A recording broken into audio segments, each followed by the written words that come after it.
แล้วปีใหม่มาแล้ว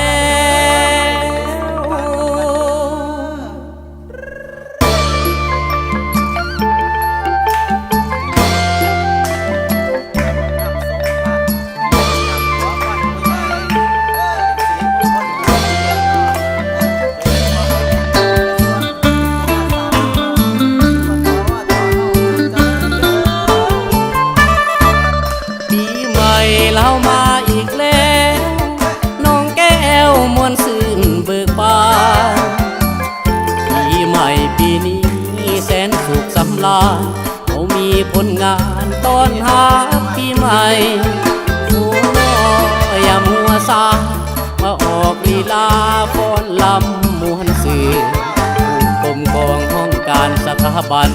ทั้งอยู่ศูนย์กลางและอยู่หาคารรวมบุญกุศลสงกรานต์มวลซื่นเบิกบานตอนนับปีใหม่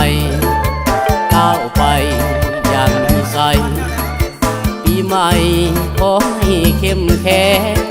ความแห่งทุกปัญญาเพื่อสร้างสากวตของเฮาให้ก้าวเดินไปสู่หลักไส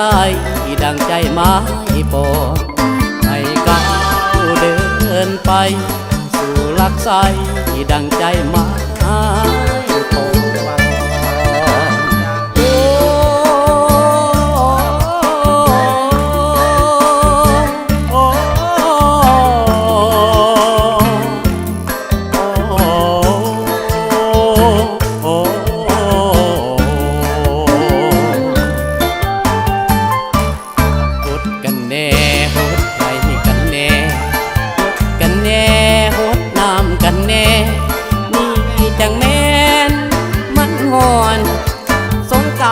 เดือนหาปีใหม่ข้าขออวยพรใสให้กับทุกภาคจงยืนมันแม่นปีสา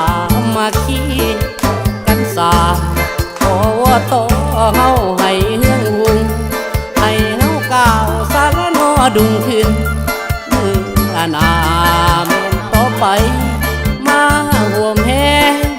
กันไว้ตัดสินใจสารนอผ่านพาปรารถนาสิ่งใดสารนอให้ได้สมแม่งดังประสงค์โอ้นั้นละนาพนางนาละนาพนางนา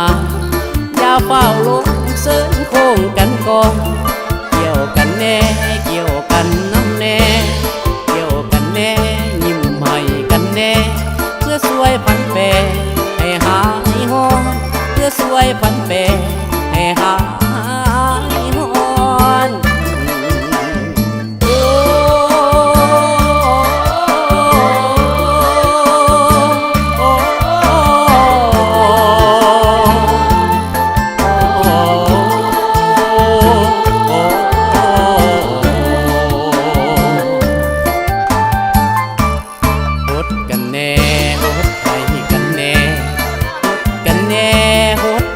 กันแน่